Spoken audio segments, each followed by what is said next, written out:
Pozdrav svima i dobrodošli na moj YouTube kanal.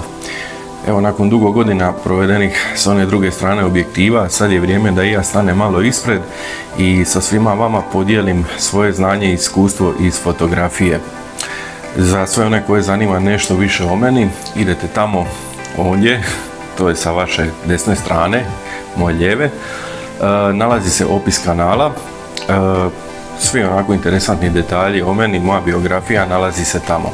Šta ćemo mi, odnosno što ću ja raditi na ovom YouTube kanalu? Pa prvenstveno tu će biti video tutoriali, odnosno video tečaj za početnike u fotografiji.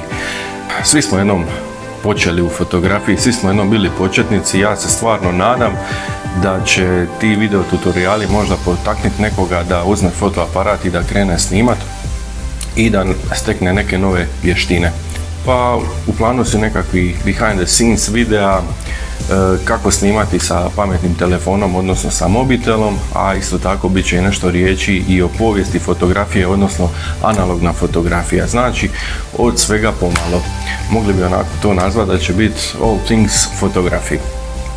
A sad, kako to kažu oni iskusniji od mene, please click like and subscribe. Hvala puno i vidimo se.